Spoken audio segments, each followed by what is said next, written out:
Hello mga ka-forever. Heto magbablog tayo ng dilis na ukoy. Ayan, syempre fresh dilis.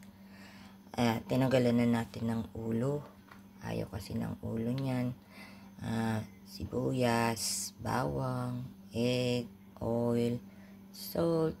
Syempre may patis, cornstarch, magic syrup, at paminta, at syempre yung flour. Okay, so umpisahan na natin. Halo-haluin ang mga ingredients. Ayan, pinaghalo-halo natin ang ingredients. Nakalimutan kong anihin nga pala, ipakita sa inyo. Kaya saglit lang at ating ilalagay sa pwesto ang ating camera. Ayan, hinalo-halo na natin ang ating ingredients. Haluin lang maigi.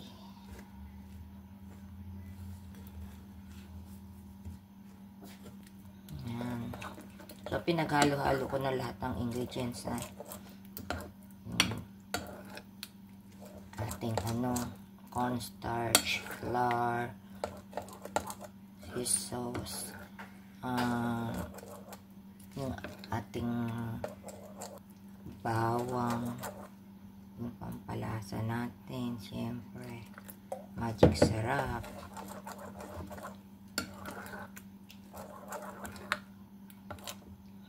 yan, tama na yan, at titikman ko ng konti.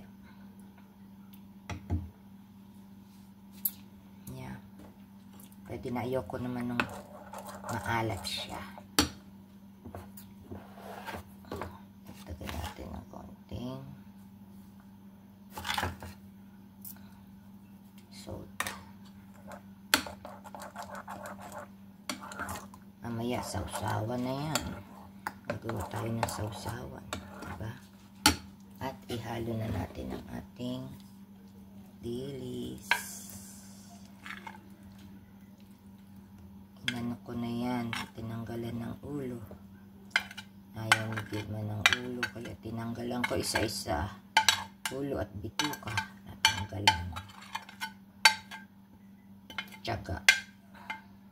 Yan, huluin na natin.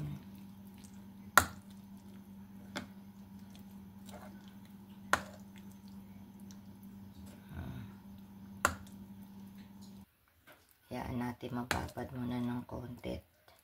Papainit. Ayan, nagpapainit tayo ng oil natin. Okay? Saglit lang yan at maghuhulog na tayo ng ating dilis.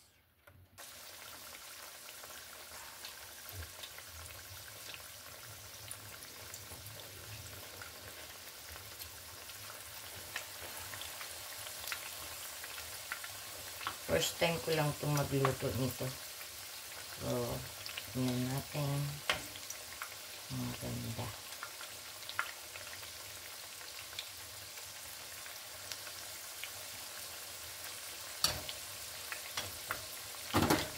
Ayan.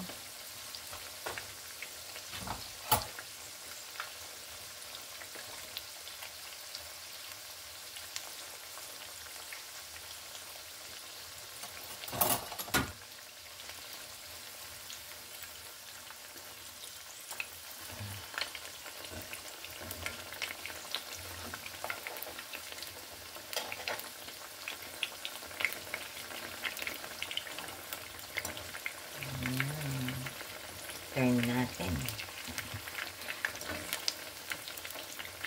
Ayan.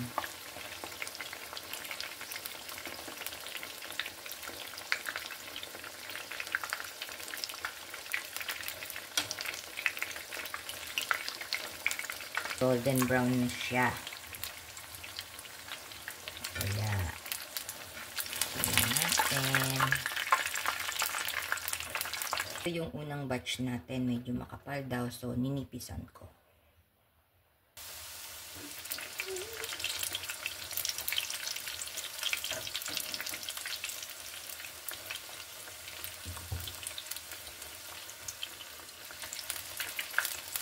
Yung iba kasi nakikita ko, durug-durug.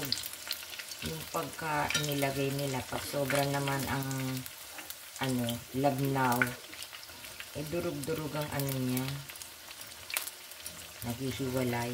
Ayoko naman ng ganun. Kaya yan. Natin.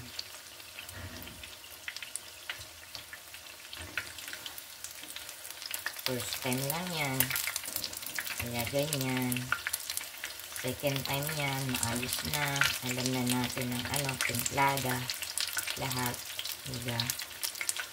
Sa awa ng Diyos, wala nang sino dito. Sabi nila, mag-iis na uli. So, abangan natin.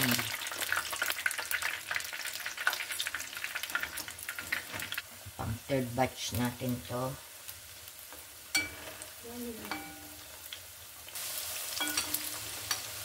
Medyo dinagdagan ko tong pang third batch ng tubig.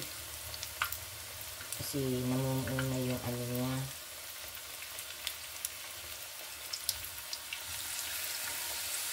Yung flour. Tumitigas na.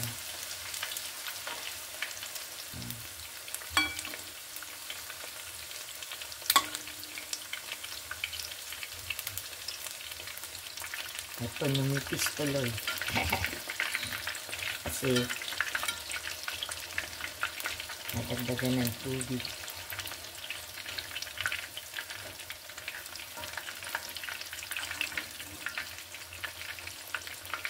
Ayan.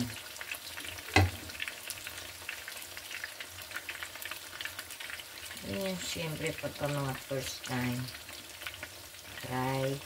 Then the next time, try. Hanggang tayo ay mag-succeed sa gusto nating lasa. Ika nga, try and try.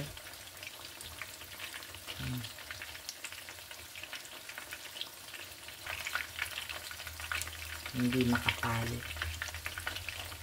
Yun ang natutunan ko dito. Pero kung sa panlasa, okay siya. Nakuha natin ang panlasa. Kaya, walang problema.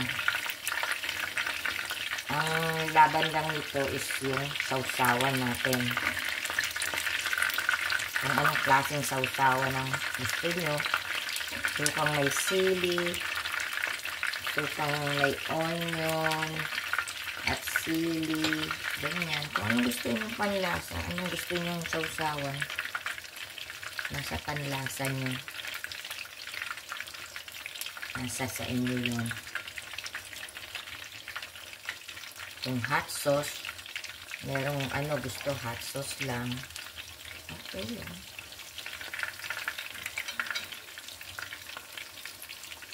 Tulad ko, gusto ko yung jalapeno sauce. Meron din akong ginagawang suka na may sili, bawang, at saka onion, ganyan. Okay sa akin ang ganung klase. So, walang problema. Okay, mga forever. Yan ang ating bagong recipe ng cooking na dilis o ukoy na try natin dahil nagustuhan namin kumain ng ibang klase. So, ayan.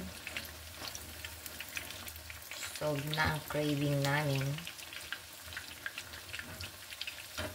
Nagda-diet kami.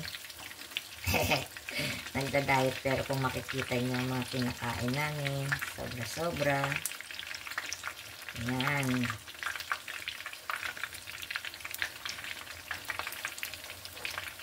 Konti na lang at tapos na ang ating ukoy na dilis. Yan, hahanguin na natin ang ating last batch. Okay.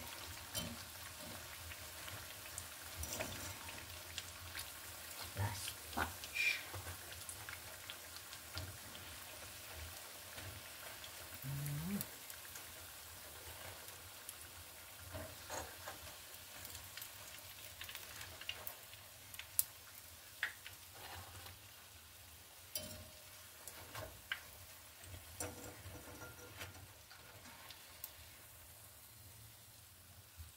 So, ito na mga ka-forever.